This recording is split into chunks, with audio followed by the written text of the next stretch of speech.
I'm taking up a subject which actually traverses about 1500 years, because the earliest Cholas belong to the beginning of this era, and then they come up to the 15th century. But of course, there were breaks in between. So I'm going to show you with a PowerPoint presentation something about the Chola temples. Actually, to now you have Tamil Nadu, Andhra, Karnataka, and so on. In those days, it was, even during the British, it was Madras Presidency, and before them, it depended on which lands the kings could conquer. So many of the artistic, architectural monuments could be in Andhra, could be in Karnataka, could be in Tamil Nadu, although the Cholas were from Tamil Nadu originally. I'll start my PowerPoint. Please give me. So as I mentioned, I'm going to speak about Chola temple architecture today. Now,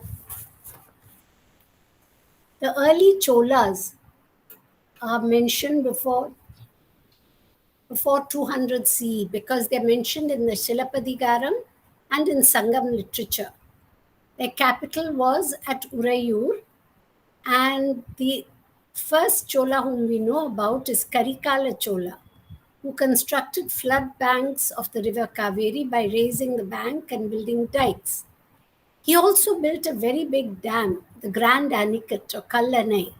And although it's not a temple, I thought I would mention it to you because it shows that this tradition of construction begins very early.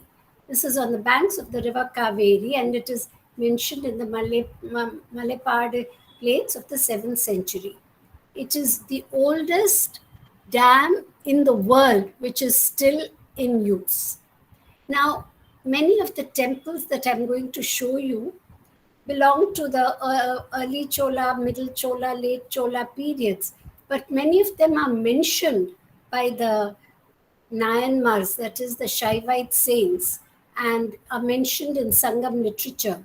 So although you may see a temple belonging to the 10th century or something, it may have been built by Karikalan or any of his descendants long before that time. And the others come and rebuild or make it more attractive. The Cholas were great temple builders. Each one built about 25, 35, 45, 55 temples. What is striking is that all of them have the Dravida Vimamna, which, as you know, is a kind of receding terrace. The Vimanas in the Chola period were massive in size, unlike the earlier Pallava Vimanas and even Pandya Vimanas, which were much smaller. The deities were carved very elaborately on the walls of the temples. The principal deity was generally Shiva because the Cholas were great Shaivites. So either it's in anthropomorphic or aniconic form. Aniconic means the linga, and generally it is the Shiva linga which is in the Garbhagriha. Dwarpalas, who first appeared in Pallava temples, became a unique feature of all Chola temples because they were huge and very frightening looking, as Dwarpalas, I suppose, should be. In many of the temples, the king's statue was installed or carved. This goes back to the Pallava period, actually, where you have many of the Pallava kings carved on the temple walls. But here, the statue also was installed in the temple. In the Chola period, they added huge gateways called Gopuram. Gopuram is, Go means cow, Puram means a town. So actually the idea is that the entire place is sanctified by the cow, which is so important to Hindu religion. In the Chola period, what was very unique was the Kapola on top of the Vimana, and also the miniature sculptures, panels of miniature sculptures. Now, the Cholas used a lot of granite, although, sorry, 1 minute, there's something here. Yeah, the Cholas used a lot of granite in the middle and the late Chola period, but there are only 4 fully granite temples. These are the Brihadishwara of Tanjavur, Brihadishwara of Gangaikonda Chorapuram, Airavateshvara of Darasuram, and Kampaheshwara of Tribhuvanam. Slide I mentioned about Karikala Chola, and then that they were great temple builders. The early Chola temples generally consist of a Garbhagriha and an Ardhamantapa. It's only later that you have the Mahamantapa and so on. The Deva Koshtas include Ganpati, Dakshinamurti, Vishnu, Brahma, Durga. There are animated figures of elephants and Yali over the pillars and Bhutaganas below. In some temples, the Shikhara may even be octagonal. Chola temples are filled with elaborate inscriptions, very elaborate inscriptions of several donations made to the temple for various reasons. Some temples like Uttiramerur also have an elaborate description of the administration of villages in the Chola period. In fact, the inscriptions of the Chola period are so vast and really are like a textbook. And from these inscriptions, one of my students, in fact, he has studied the science and technology mentioned in the Chola period inscriptions. So that was his PhD thesis. So there are lots of inscriptions. And as I said, Uttiramerur is probably the most fantastic because it details the administration of the Chola period. The earliest temple of Parantaka, where we begin, but is the Mahasila Manishwara temple. And I mention this because an important introduction in this temple is that of Agastya. Earlier it was just the deities, now Agastya is part of it. Now, in the Chola period, they built or rebuilt the Panchabhuta Linga temples. So these are the Panchabhuta. You have the Bhumi Lingam, the Ekamreshwara temple, Kanchi. If you go now, you will see a Nayaka period temple. But it is mentioned by the Shaivite Nayanmars. Then you have the Varuna Lingam at Jambukeshwara in Thiruvanekkaval, Trichy district. Agni Lingam in Arunachaleshwara, Thiruvannamalai. Vayu Lingam in Sri Kalahasti, which is actually in Andhra Pradesh, very close to Tirupati. And the Akasha Lingam, Thillai Nataraja at Chidambaram, in the temple of Thillai Nataraja. So we start with Vijayalaya Chola, who conquered Tanjavur. He renovated, excuse me, the Pallava rock-cut cave temples at Narthamalai. And this temple actually has the longest edicts. Narthamalai is situated 10 miles from Pudukkottai. And here you see the beginnings of Chola architecture, sculpture, painting, even the Nandi Mandapam. Narthamalai is important for its variety. Actually, the early sculptures there are Pallava, and it was probably a Jain Mandapam because it is known as Samana Kudagu, that is cave of the Jains. So, but it is, right now the temples have a whole row of Vishnu images, each over 6 feet tall. Excuse me, my dog is barking. Go, Tulsi, go.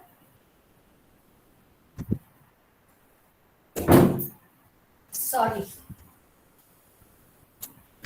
So each temple is each Vishnu image, in these caves are over 6 feet tall. But a little south of these is a temple for Shiva, a cave, and over there is a temple for Shiva. So opposite these caves are the stone structures which you see here of the Shiva temple complex. The main shrine is surrounded by 8 subsidiary shrines, and this belongs to the earliest phase of the Chola period. It is the creation of Vijayalaya, the founder of the Chola dynasty. Because although we know Karikala Chola and all, we don't know what happened after that. and that there is an inscription which says that the central shrine is called Vijayalaya Cholishwaram. In fact, many of the temples were named after the kings, like Brihadishwara was also known as Rajarajeshwara, and Gangaikonda Cholapuram was also known as Rajendrishwara. So they named it after themselves, that he is the Ishwara of the king. This one lacks the usual deities. This is the Narthamalai temple. It lacks the usual deities which you see in Chola temples, and is very austere. But it has a few figures which are very exquisite. And you can see the beginning of the Nandi Mandapam. And this is the main lingam. And the doorkeepers, all the figures are very elegant, slim, imposing. The miniature pavilions on the Vimana, which you see earlier, have graceful horse-shaped kudus. Kudus are the cupola over them. You can see the cupolas over them, and you have this horseshoe shape over there. The mandapa in front of the shrine is austere. That is, everything is these mandapas, but everything is harmony with the rest of the plan. It was built in the third quarter of the 9th century and is an excellent example of the beginnings of Chola architecture. The next king who was to bring in change was Aditya I. He brought an end to the rule of the Pallavas of Kanchi and the Pandyas of Madurai. So the whole of the state, the south, was now a Chola, beginnings of the Chola Empire. It became an empire later on. And you can see that the earliest apsidal temple built in the Chola Empire is in the Chola Kingdom. At that time is the temple of Tirumulasthana Mudayar, built in Aditya's time. This is the Alur Pasupatishwarar temple. And it's now found in the northern Prakara also of the Bhaktavatsala temple. All these are the apsidal types which have come in with Aditya Chola. The temple of Masila Manishwarar is the northernmost of the temples built by Sembian Mahadevi and Parantaka. Now, Aditya's son Parantaka conquered Sri Lanka. He defeated the Rashtrakutas. He was a devout devotee of Nataraja of Chidambaram, the family deity of the early Cholas. And he covered the Chitsabha. This is the Chitsabha of Chidambaram with gold. That is how ardent a devotee he was. And it gave him the title of Ponvainda Perumal, that is the ruler who covered it with gold. He built or rebuilt 39 temples, and many old brick temples were rebuilt in stone. Now, although, as you know, South India had a lot of confrontation between the Cholas and the Shaivas and the Vaishnavas. There was a temple for Vishnu was also built by him in Chidambaram. So this is the first Parantaka. He also built the Masila Manishwarar temple in Thiruvadurai. It is referred to, all these temples are referred to between the 5th and the 7th centuries. But they were all rebuilt from the 9th century onwards. Now this is Chidambaram, and Chidambaram is later, but this part of Chidambaram, you can see that it looks like a big hut, and the golden part of it is what was added on by Parantaka to the temple. But we come now to Chidambaram, and I will show you that it was built by several kings over several ages. Now, it is a holy spot of Nataraja in the South Arcot district, and a place of very great antiquity and modernity. Adavalan. Adrathu means to dance. He who danced. Uh, as dancing Shiva is known, was the favorite deity of the Chola kings. And they once maintained a palace very close to the shrine. Tradition has it that one Hiranyavarman was probably connected with the Pallava family, built the original temple over here. It began as a small temple, and later the Kanaka Sabha, Golden Dance Hall, and the great temple hall were added. There are many halls, the Raja Sabha, the Chit Sabha, and so on. The great Shaivite devotees during Pallavan times glorified Nataraja. The dance hall of the Chidambaram temple was covered with gold, as I mentioned, by Parantaka I in the 9th, 10th centuries. Then there were other people who added. Gandharaditya later sang. This was a great devotee of Shiva. He sang his Tiruvisaipa to the Lord of Chidambaram. And Rajaraja was a great devotee of this form of Shiva. And his temple, Brihadishwara, he named the lingam after the dancing Shiva and called it Adavalan. So that is how popular this temple was. The great Shaivite work, the Periya Puranam, was composed in the 1,000-pillared hall of Chidambaram in the first half of the 12th century. Now, I'm going after Chidambaram, I'll go back in time. But the problem is Chidambaram starts early and goes right up to the Nayak period. And it has been so often renovated by the wealthy merchant class of Natukotai Chettiars that, you really can't mention who built what. Some Gopuras belong to the later Chola, late Pandya, Vijayanagar, and even later periods, the Nayak period. So the west and the south Gopuras were built by the Pandyas, and in the north it was built by the Vijayanagara.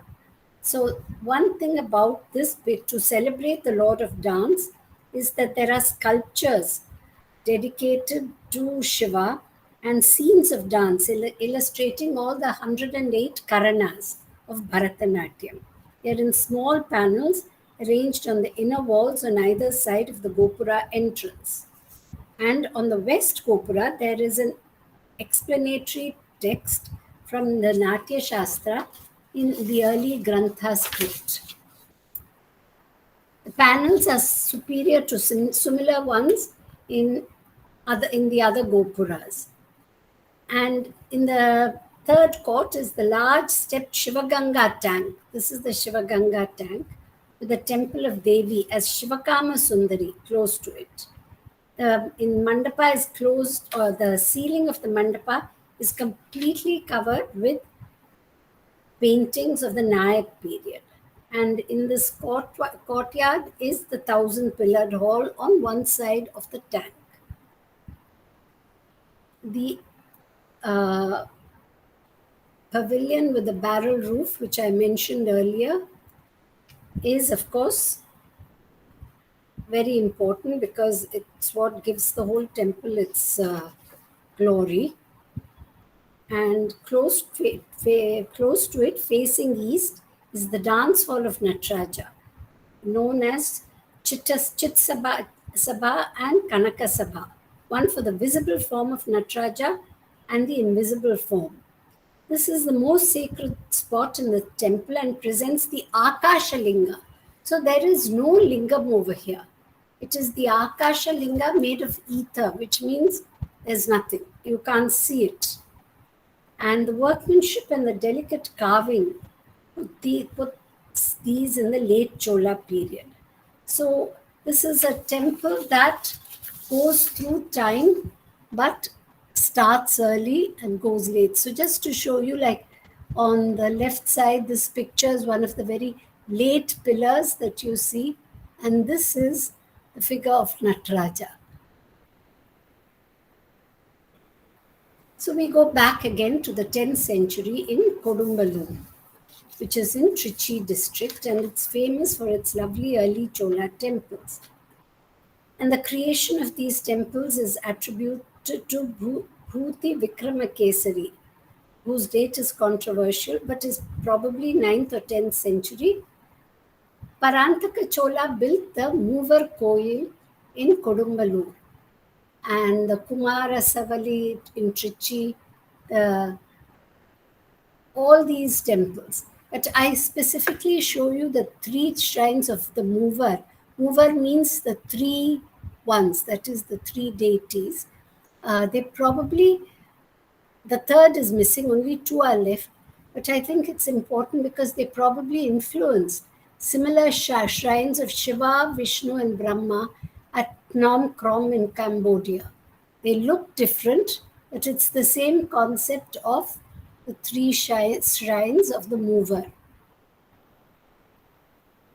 And another temple belonging to this period is the Varadaraja Perumal temple.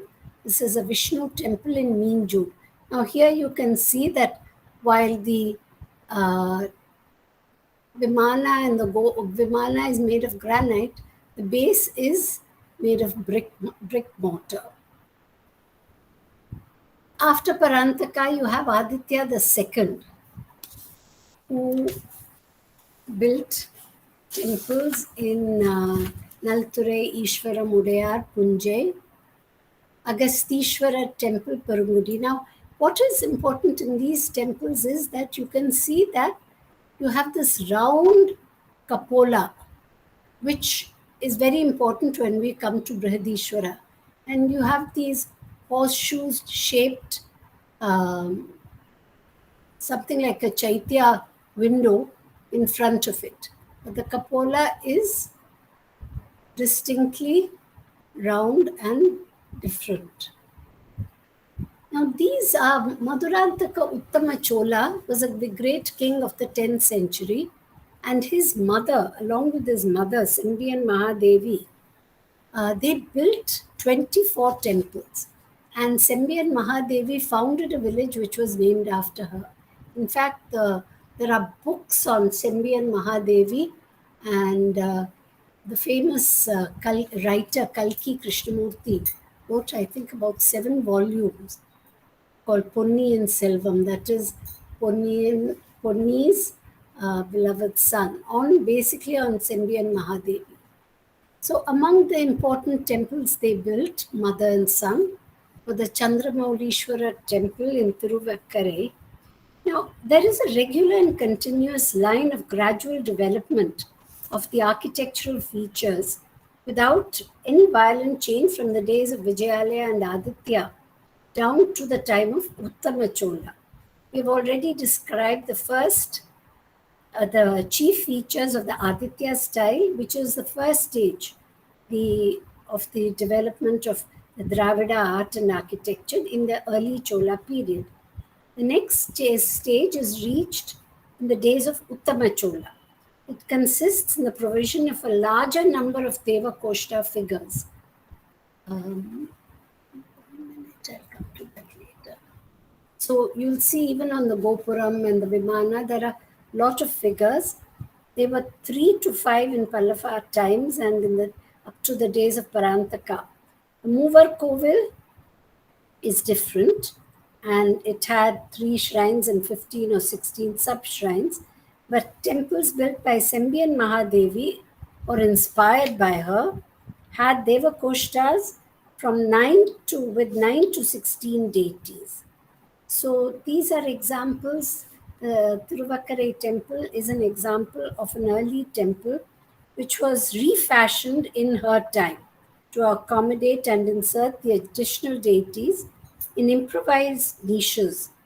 And some of these were even done to the detriment of the old inscriptions on the walls to satisfy the spirit of the Sembian age. Temples with increased number of Deva Koshta figures can be classified as belonging to the Sembian period. The last phase of the early Chola period is represented by the stone sculptures of the period of Uttama Chola, when, under the inspiration and guidance of his mother, great encouragement was given to temple building and to the art of sculpture. After this, you will find that metal images, particularly bronze, which received very great patronage.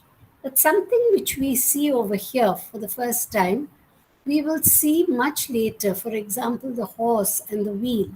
You see here, you will see in the AIRAVATESHVARA temple, and of course, it reaches its pinnacle in the Chola temples of in the Chola temple of Konark. Also, the walls, you find that they have Nandi on them. This became quite fashionable in the Vijayanagar period. They put the lion on all the walls to show the power of the Vijayanagara kings and so on. This is the Vriddagirishwara temple in Vrindachalam, and you can see how big and elaborate these temples have become. There are 4 gopuras in this temple. The 4th one we can't see, and in the center is the Vimana. The gopuras have now become bigger than the Vimana itself. This is the same temple with the Girishwaram. This is the Varaha Perumal temple in Tiruvadandai, South Arcot district. And I showed you this because I was able to get a picture of the original deity inside. Mayuranatha Swami in Mayiladuthurai. Mayiladuthurai is near Kumbakonam. And you can see that even the structure is very differently built. Cholishwara temple in Kutralam. The entire area is in the shape of a conch. And this temple has beautiful paintings also, though of a later. There are a few Chola paintings, but most of them are of the later Nayak period. In fact, the Nayaks came and painted over the early Chola paintings in several places. Then we come to the greatest of the Chola builders, Rajaraja Chola I. 55 temples were built in his time. He is the builder of the Brihadishwara or Rajarajeshwara temple, and he belongs to the Middle Chola period, 10th to 11th centuries. So this is the Brihadishwara temple that was also behind Professor Dwivedi, and I'm very happy that it was there at today's meeting. I'll give you a few facts about this temple. It's 216 feet high. The Shivalingam inside is 12 feet high. The central shrine is 150 feet square. That is, the Garbhagriha is 150 feet square. The foundation for the temple is 18 feet deep. I think I should have put all of this in meters, but I studied feet and inches. Entire structure is built of granite. Interestingly, there is no granite source within a radius of 100 kilometers. So you can imagine how far they had to source the granite, probably somewhere around Salem, and they had to bring it over here. It has a 16-storied Vimana, which is 200 feet high, and on top of the Vimana, there is a single stone of 80 tons just placed on top. That is the cupola over here is one single stone which was carved elsewhere, and it's just sitting on the Vimana. No lime or plaster joining it. There's a huge hollow at the center of the Vimana with Chola era paintings over which the Nayaks also painted. And the main entrance is 30 meters high. I will show you the plan and elevation in a few minutes.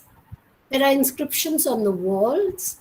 Nandi is carved out of a single rock, which is 16 feet long and 13 feet high.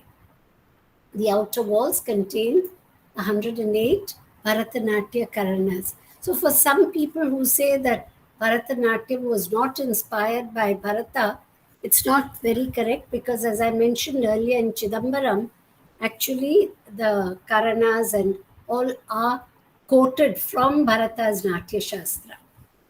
The geometry of it is very symmetrical. It's surrounded by an open prakara.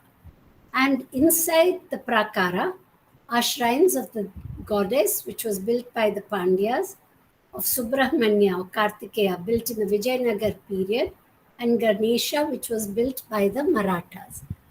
So I've given you the description. Now we'll go back, and you can see this one has the Ardha Mandapa, Mandapa, and the Antarala, everything. This in front is called the Meru of the temple. And when we go to the plan, this is the plan, this is the Garbhagriha, and this is the Ardha Mandapa, and then the Maha Mandapa. Then you have the Nandi Mandapa over here. This is the Maha Mandapa, and then the Nandi Mandapa is here. And then you have the various other shrines around it. The shrine of Subramanya is over here. Now this elevation is more interesting because you will see that inside the Vimana, it is completely hollow. And this is the Garbhagriha, which I told you earlier, had a 12 feet high Shivalingam. So this is the Garbhagriha, and around the Garbhagriha are the paintings. This is a gallery completely in darkness of paintings. And above it is the Karana gallery. That at least you can go out and see the Karanas. But the paintings are very difficult to see. And of course, a lot of them got spoiled because of the light that was used. What happened was that the Cholas painted beautiful paintings of Shiva. Shiva is Tripurantaka, the anger of the god is visible, and Nataraja. And you can see, they have scenes of cooking and people carrying food and so on. Then there's a beautiful painting, which I will show you, of Raja with his preceptor, his guru, Karur Tevar. But I don't know why they put it in such a dark hall. It can't be seen, but it was protected as a result. And these are the various Ardha Mandapa and the Maha Mandapa in front, and that is the Nandi Mandapa. So to come back, this is the Gopuram. Now in the Brihadishvara temple, the Vimana is much larger than the Gopuram, the gateway. And all along the walls, you have beautiful images carved out. This is Lingodbhava. And behind every Shiva temple, behind the Garbhagriha is the Lingodbhava, Shiva coming out of the Lingam to show that the Lingam is Shiva himself.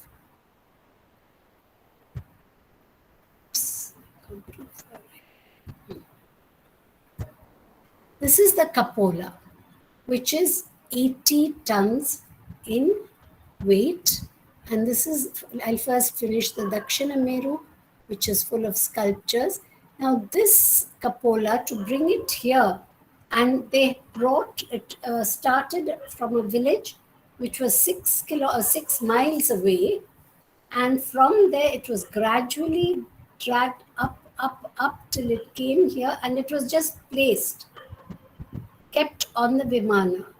So it's lasted 1,000 years, over 1,000 years. So that is how good their construction has been.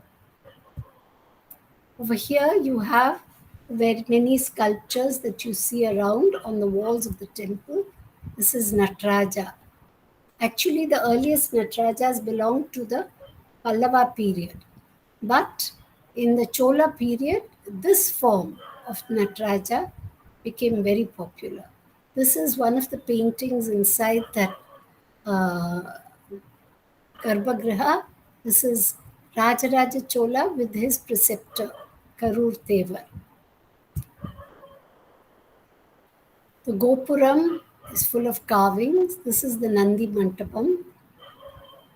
So it is really a fantastic temple, the Brihadishvara, and I suggest that if you have not seen it, please do come to Tanjavur and visit it. Actually, the Rath Yatra, you can see, is based on a similar Vimana pattern with the cupola on top and the various terraces below, the Dravida style, which you have. Even Jagannath Puri has the same style of Ratha.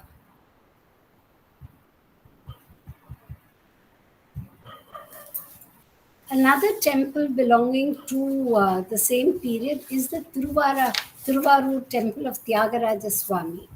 It was one of the secondary capitals of the Cholas, and the main deities are Somaskanda, along with Nataraj, and in Somaskanda of Tiruvarur, and along with Nataraja of Chidambaram, these were the most honored forms of Shiva in the Chola period.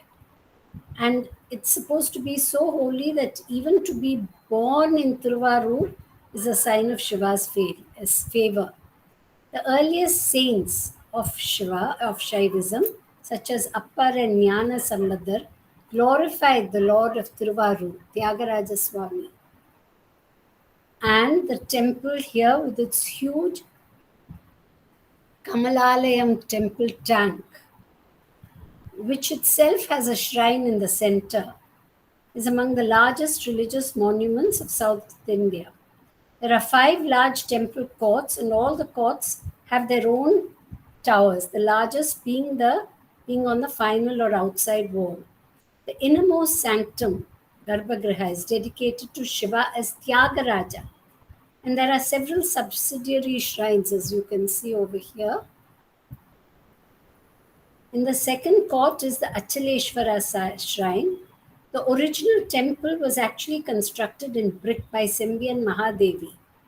And the walls are beautiful sculptures of Ardhanarishwara, Durga, Bhikshatanar, Brahma, Lingodbhava, and so on. What is very beautiful are the paintings on the ceiling. The story of Muchukunda, who is a legendary Chola king who brought from heaven excuse me, the bronze image of Somaskanda, the Tyagaraja of Tiruvarur, and all this is narrated in a series of paintings in the 1,000-pillared hall, where Sundara is believed to have sung his famous Tirutondar Togai, which is the basis for the Tirutondar Puranam. There is also a shrine for Sundara and his consorts, as this year is closely associated with the deity. The name of the deity here is Araneri Nerishwarar, which evokes the legendary Chola king Manunidhi Kandan. And I'll tell you the story of Manunidhi Kandan very quickly. He had a bell of justice. And one day the bell rang, and he went and they found that there was a cow whose calf had been run over by the chariot of the king's son. And so the calf had been killed. So the Chola monarch was so incensed, and he was so committed to justice that he drove over the prince, his own son, to mete out justice. But Shiva blessed him and the cow and the calf and the prince and restored all of them to life. So this legend is a famous theme in sculpture and painting all over the country, I think, but in the northeastern side of the outer court is a late Chola representation of a chariot with the cow and the calf caught under the wheel. So this temple has beautiful paintings like the early Chola Brihadishwara temple. Now we come to the great Chola Empire. Rajaraja was the great builder, but the great empire builder was his son Rajendra. The part in grey that is going down to Sri Lanka, is Rajaraja's empire. But Rajendra Chola went all the way to Vangadesham, that is Bengal, to Malaysia, to CHRI-VIJAYA. So this to the whole of Southeast Asia, Cambodia, Laos, and so on. What is very interesting is that he did not establish his empire. He just took tribute from all of them And from this area where the Ganga flows, since you all are living in Patna where the Ganga also flows, he asked all the kings to bring a pot of Ganga water. And that is why he was given the name Gangai Kondan. Gangai Konda means he who conquered the Ganga. So Gangai Konda Chola is the Chola who conquered the Ganga, and Cholapuram is the village or town, whatever. Gangai Konda Cholapuram. So he brought them, made them all bring down the sacred waters of the Ganges, which was poured into a long tank and was a horizontal pillar of victory. So instead of building a big Vijaya Stamba, he had this Ganga tank with all the waters of the Ganga. You can see it even today. Now, Rajendra Chola, his time 25 temples were built, and his temple is also called Brihadishwara.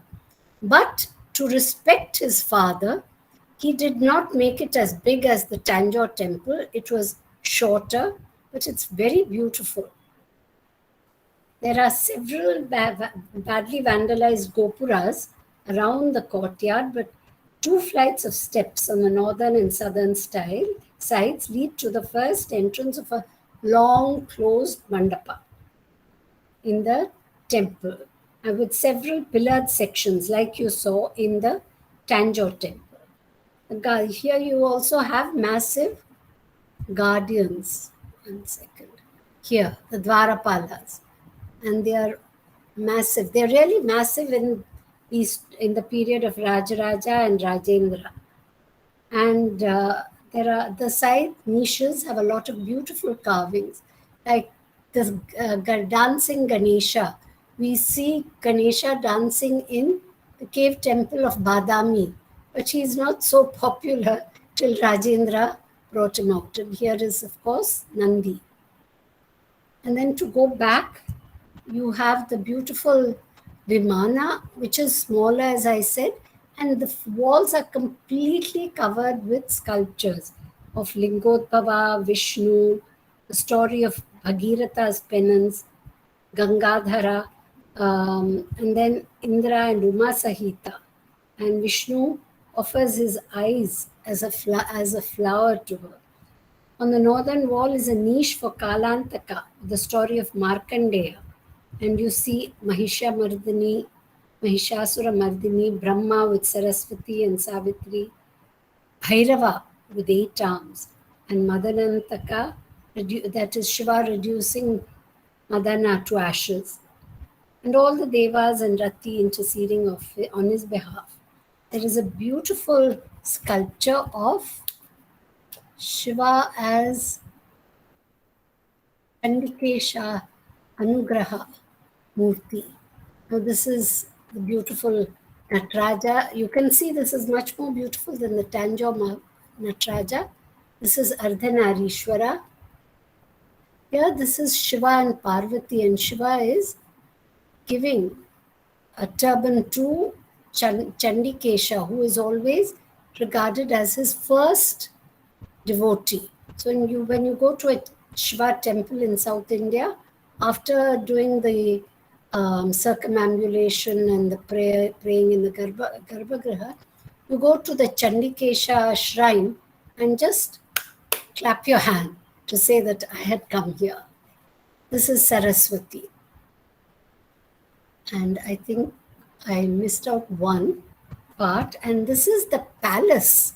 This is one of the rare palace sites which have been recovered, and I think the only reason is because Gangaikonda Cholapuram is really a deserted village. So nobody has built anything very much, whereas in all the other towns, Tanjavur, Kanchipuram, Madurai, they're all so built over. So the palaces are lost. But here they have found the palace site in Gangaikonda Cholapuram. These are the sculptures. And you can see that the entire walls are completely filled with sculptures. Much more than Tanjavur. Now we come towards the last part of the Chola Empire. This is, how much time? Okay, I'll finish quickly now. Rajaraja II, he built several temples, and the one temple worth mentioning is the AIRAVATESHVARA temple in Darasuram. It is a very beautiful temple south of Kumbakonam, and Rajaraja II was the builder. His title was Raja Gambhira, which is recorded on the mandapam. And the growing Shaivite zeal of the Chola dynasty is clear from the elaborate stories of Shiva, which are shown here. The upper part of the large Gopura is broken and lost, but what remains are the lovely Apsaras, the Shivaganas, and the lotus decoration of the receptacle beyond the Gopura. So let me just show you quickly. You can see the same chariot form in Airavateshvara. See this hybrid animal. One side it is an elephant, and the other side it is a boar. And but the sculptures here are not as beautiful. In my opinion, Gangaikota Cholapuram has the most beautiful sculptures, but this temple is full of sculptures. This is the story of Rama killing Vali, the battle between Vali and Sugriva. The Ramayana is sculpted on the walls of the Airavateshvara. I'm going very fast now. As you go up to the end, you have Kulotunga, who also built many, and I mentioned the important temples. Here are the Sri Kalahasti, where you have the Vayu Lingam, that is near Tirupati, and Tribhuvanam, where you have the Kampaheshwara temple at Tribhuvanam. So these are the sculptures, very beautiful, but you can see not of the same type. And the temple is dedicated to Sarabheshwara, which is a very rare form, a lion's head and an animal's body, and made up of birds and so on. So Sarabheshwara is a form of Shiva. I just want to end with the bronzes. You cannot talk about the Chola period without mentioning the bronzes. And some of the most beautiful bronzes in the world belong to the Chola period. The period from especially Rajaraja and Rajendra. And then after them, it becomes not so good, but still you have the great bronzes. It goes on through the Vijayanagara Nayaka period, Pandya period, and so on. But I must say that the bronzes actually began in the Pallava period. The greatest bronzes belong to the Chola period. So thank you very much.